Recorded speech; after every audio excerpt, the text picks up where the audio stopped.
안녕하세요, 지니어스 강입니다. 꾸준하게 녹화를 여러 번 업로드하는 게 참 쉽지가 않네요. 어쨌든 오늘은 헌혈과 요산에 대해서 한번 이야기를 해보려고 합니다. 뒤에 약간의 반전도 있으니까 한번 끝까지 봐주세요. 자, 요산, 우리 몸에서 굉장히 통풍 환자들한테는 나쁜 물질이라고 생각이 들어요. 그런데 이 요산이 계속 안 좋다라는 생각 때문에 요산을 자꾸 빼내야 된다라고 생각을 하는 거죠. 그러니까 헌혈을 해서 요산을 빼낸다면 더 좋지 않을까, 그렇게 생각을 하고 실행을 하시는 분이 있습니다. 자, 이렇게 저한테 댓글을 종종 이렇게 달아주시는 분이 있으세요. 헌혈을 하니까 본인은 굉장히 좀 효과가 있었다, 통증이 줄어들었다 라고 얘기하시는 분이 있으셨어요. 지금 통증이 줄어든다라고 하는 거 보니까 지금 당장 이 통증으로 인해서 아마 고통을 받으시는 분이신 것 같아요. 그러면 한번 볼까요? 일단 요산이 뭔지를 한번 조금 더 생각을 해보려고 해요. 자, 요산은 우리 몸에서 있는 그 흔히 우리가 퓨린이라고 하는 물질의 분해 산물입니다.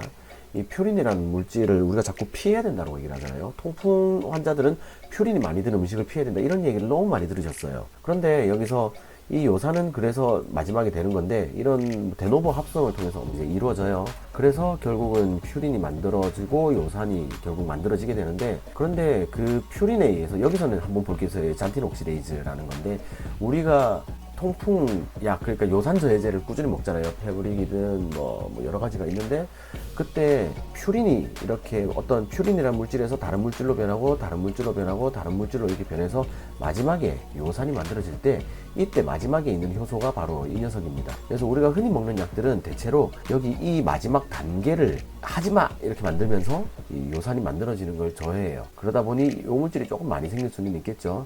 근데 이 물질은 약간 수용성이라서 대체로 다른 방식으로 조금 사라지거나 없어지게 돼요. 조금은 어려운 얘기지만 하여튼 이런 것으로 인해서 요산으로 마지막에 퓨린이 분해가 되게 됩니다. 그러면 이제 요산이 되면 배설이 어려워요.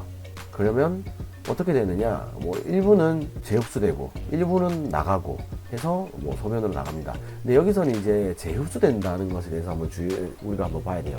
재흡수된다는 말은 우리 몸에서 버리지 않고 받았다는 얘기예요. 그 말은 이게 뭔가 필요하다라는 얘기입니다. 요산 같은 쓰레기가 왜 필요할까? 요산 때문에 내가 통풍을 앓고 있는데 왜 도대체 왜?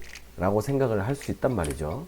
그런데 요산이 왜 필요한가를 봤을 때 이 저요산 혈증이라는 걸 우리가 한번 봐야 됩니다. 이 저요산 혈증 봤을 때는 우리가 보통 6.9mg/dl를 넘어갔을 때 고요산 혈증으로 분류를 해요. 요 6.9, 대충 그냥 7 정도를 숫자가 요산 수치가 넘어가게 되면 우리 몸에서는 통풍이 일어날 수 있는 상태란 말이죠. 언제든지. 그러면 이거 에이씨 없었으면 좋겠다, 확 줄면 어떻게 될까? 이러면 저요산혈증이라는 질병이 나타나게 됩니다. 신장이 망가져요. 신장이 망가지는 그런 병이 됩니다. 와, 이게 도대체 왜? 그러면 이 요산은 우리 몸에서 아주 광범위하게 항산화 작용을 하는 물질 중에 하나입니다. 이런 슈퍼옥사이드 디스뮤테이즈라든지 글루타치온, 아마 이런 건 얘는 아마 들어봤을 거예요. 영양제도 많이 있어요. 영양제는 어디서? 구로이오선 약국, 쉼표 약국입니다. 네. 그리고 카탈라제라는 효소도 우리 몸에서 항산화 작용을 하고요. 그리고 우리 몸에 이렇게 혈액 속에 골고루 아주 많이 잘 녹아있는 이 요산이 우리 몸에서 항산화 작용을 합니다. 뭐 쉽게 말하면 항노화 작용을 한다라고 생각을 하시면 돼요. 요산이 우리를 안 늙게 해준다니, 와, 이게 무슨 소린가. 조금 쓸데없는 얘기입니다만, 일단 많은 통풍 환자들은 잘 먹고 부자병이라는 얘기 때문에 보통 저처럼 이제 살이 찐 돼지들을 생각하기가 쉽단 말이죠. 물론 이제 되게 마르신 분들도 많고, 그리고 유전적인 부분으로 인해서 통풍이 나타나는, 뭐 제가 종종 얘기하는 어린 친구들에서 통풍이 나타나는 경우는 거의 완벽하게 유전적인 요소라고 생각을 해봐야겠죠. 어쨌든 이런 식으로 나타나는 통풍 환자들을 제외하고는 대체로 우리가 생각하기에는 저 같은 돼지란 말이에요. 그럼 저 같은 돼지들은 보통 아주 포동포동하고 피부가 좋을 확률이 좀 높겠죠. 저는 좀 동안일까요? 아닐까요? 예, 그거는 뭐 천천히 우리 모두 좋은 말만 하는 걸로 결론 짓기로 하고요. 뭐 여튼 이렇게 요산 수치가 높은 사람은 항산화작용이 높으니 항노화에서 유리하겠다라고 조금 오버해서 생각을 해볼 수도 있겠습니다. 하여튼 요산이 높으면 항산화작용을 한다. 항노화작용이 조금 더 적극적으로 일어난다 라고 생각을 해보는 것도 좋겠습니다. 그러니까 요산은 우리 몸에서 꼭 필요한 물질이고 요산이 적으면 이렇게 신장이 망가지거나 문제가 될 수도 있겠다. 예, 너무 많아도 문제가 됩니다. 신장이 망가질 수 있어요. 여튼 요산은 우리 몸에 적절하게 있어야 된다라는 얘기를 하고 싶었던 거예요. 자, 그렇다면 우리 몸에서 방금 얘기했듯이 이 신장이 구조 중에 하나예요. 구조의 굉장히 일부를 확대를 하면 이렇게 보이는 건데, 여기서 이 세뇨관에서 재흡수를 한단 말이에요. 그대로 냅두면 나갈 텐데, 그대로 놔두면 나갈 텐데 나가지 않고 우리 몸에서 다시 재흡수를 한단 말이에요. 그냥 이렇게 오줌으로 좀 빠져나가게 두면 될 텐데, 그럼 내가 통풍이 안 일어날 텐데가 아니라 꼭 우리 몸에서는 필요한 물질입니다. 찌꺼기조차도 어떻게든 우리 몸에서 필요한 물질로 만들어서 필요하게끔 작용을 하도록 만드는 게 우리 몸의 원리입니다. 그러니까 요산도 사실은 쓸모없는 물질이 아니었다는 거예요. 그렇군요. 우리 몸에 꼭 필요한 성분 중 하나가 요산입니다. 자, 그렇다면 요산을 우리 몸에서 헌혈로 떠냈을 때, 우리 몸에서 헌혈을 해서 피를 내보내면 요산 수치가 낮아지나를 한번 고민을 해봐야겠죠. 좀 전까지 우리 몸에서 요산은 꼭 필요한 물질이라고 얘기했습니다. 그러면은 이 그릇에 물이 이만큼이 다 들어있었단 말이죠. 그런데 여기서 이만큼 물을 덜어냈다면, 이만큼 물을 덜어냈을 때 과연 요산 수치가 낮아질까요? 자, 다른 말로 해볼게요. 저는 이 타바스코를 매우 좋아합니다. 이 핫소스를 매우 좋아해요. 그런데 이 핫소스를 저희가 계속 뿌려 먹잖아요. 그냥 계속 뿌려 먹다 보면 수분이 날아가서 증발하는 것 외에 내가 계속 이 핫소스를 뿌려서 먹었으니까 여기 있는 이 남아있는 핫소스의 농도가 달라질까요? 소금물 한 바가지에 있는 소금물을 한 컵 덜어냈다고 소금물의 농도가 달라질까요? 그렇지는 않습니다, 사실. 일반적으로는 비율이라는 것은 고루고루 분포되어 있다는 얘기입니다. 우리 몸에서 어떤 부분에서는 요산 수치가 더 높고, 손끝에서는 요산 수치가 더 높고, 발끝에서는 요산 수치가 더 낮다, 이런 걸 얘기하는 게 아니에요. 요산 수치는, 그 요산 농도는, 농도라는 말은 고루고루 잘 녹아있는 그 분포를 이야기하는 겁니다. 즉 어디서 한 바가지를 빼낸다고 해서 그 농도가 낮아지는 건 아니라는 말이죠. 네, 그렇습니다. 바로 그런 것이었습니다. 그러니 사실 헌혈 과정에서 요산과 같은 폐기물이 일부 제거되는 것은 사실이에요. 소금물을 한 바가지 덜어낸다면, 좀 전에 제가 보여드렸듯이 이렇게 이만큼 덜어냈다면 이 전체 물 속에 들어있는 소금의 양이 이만큼은 제거된 것이 사실입니다. 그러나 남아있는 소금물의 농도는 큰 변화가 없다는 말이죠. 어쨌든 이런 폐기물이 일부 제거되는 건 사실이지만 이것은 영향이 일시적이고 미미합니다. 왜냐? 요산은 우리 몸에서 부족하면 우리 몸에서 만들어냅니다. 즉 요산은 우리가 섭취하는 음식뿐만 아니라 몸에서 자연스럽게 대사되는 과정에서도 생성이 됩니다. 이것은 제가 단백질 보충제와 통풍의 역할에 있어서 운동과 관계해서 말씀을 드렸어요. 우리 몸에서는 늘 세포가 죽고 있으니 그 죽어가는 세포를 우리 몸에서 사용하기 위해서 재흡수하는 과정에서도 요산이 생성돼요. 그냥 세포 대사 과정 중에서도 요산이 계속 생성된단 말이죠. 즉 우리 몸에서 요산을 빼낸다면 우리 몸에서는 너무 낮은 상태의 요산이 되어버리면 또 다른 질병이 일어나기 때문에 대사 과정에서 요산을 만들어내게 됩니다. 그렇군요. 요산은 우리 몸에서 생성이 됩니다.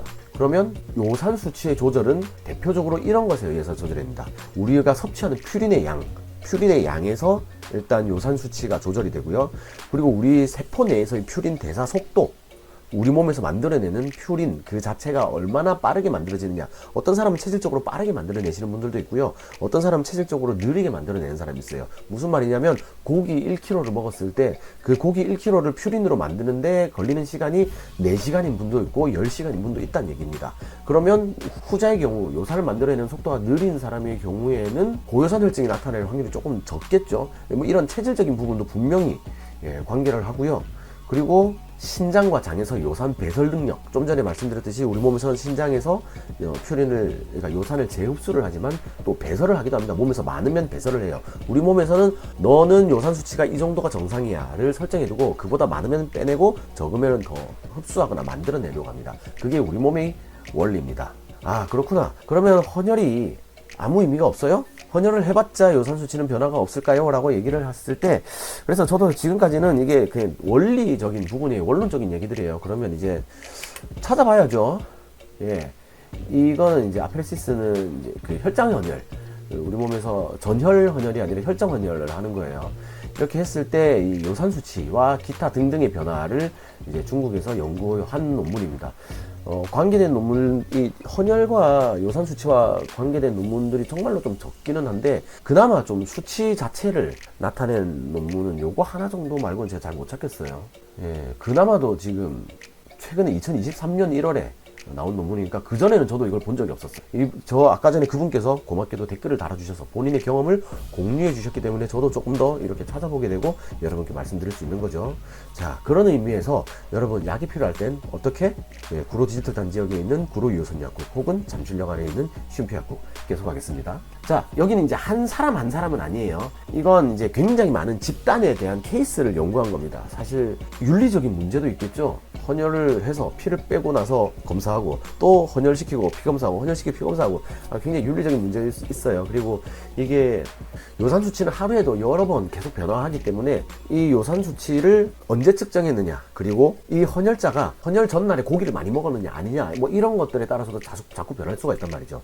하지만 그런 오차는 여러 사람들을, 여러 집합을 묶으면 오차가 줄어들게 됩니다. 그렇게 해서 만들어진 거예요.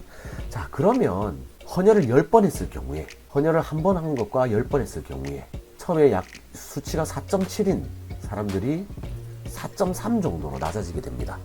이게 꽤나 선형적인 구조를 가지고 있어요. 분명 보이죠? 헌혈하니까 요산 수치가 낮아집니다. 예, 낮아지네요. 자, 그렇다면 제가 좀 전까지 했던 얘기랑은 조금 다른 것 같은데 이거 어떡하죠? 큰일 났는데. 그렇게 생각할 게 아니라 일단 기본적으로 제가 아까 전에 말씀드렸던 그 여러 가지 요인들이 있습니다. 여기서는 굉장히 방대한 양의 수치들을 가지고 연구를 한 거예요. 대충 처음에 이 정도 요산 수치를 가지고 있던 사람들이 여러 번 헌혈했을 때 어떻게 변하더라. 시기는 조금 다릅니다. 그래서 저렇게 헌혈하고 나서 그 다음 헌혈한 사람이 한 달 뒤에 헌혈을 하셨을 수도 있고요. 뭐 한 6개월 뒤에 헌혈을 하셨을 수도 있고, 어쨌든 저렇게 10번 정도의 헌혈을 했던 사람들을 이렇게 모아서 연구를 한 거거든요. 그러다 보니까 이건 사람마다 당연히 다 다르게 나타나고, 이 수치 자체를 정확하게 막 이대로 그러니까 헌혈을 해! 막 이렇게 얘기하는 건 아니에요. 그리고 생각해보세요. 이게 헌혈 저도 이제 헌혈한 지가 좀 오래돼서 기억이 확실히 안 나는데, 그리고 콜킨 드시는 분들은 헌혈 못 합니다, 사실.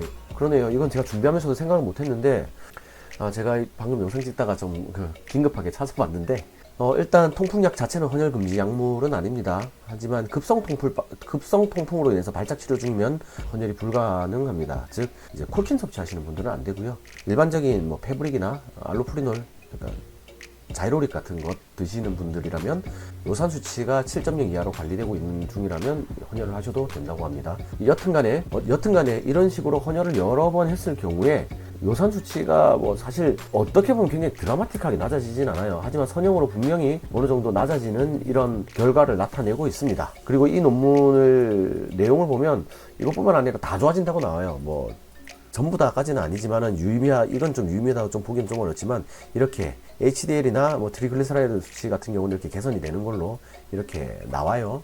하여튼 이런 식의 결과가 있었다. 결론적으로 굉장히 어마어마한 막 수치가 1, 2씩 변하고 이런 건 아니지만 기본적으로는 조금 낮아지는 결과를 나타내고 있다.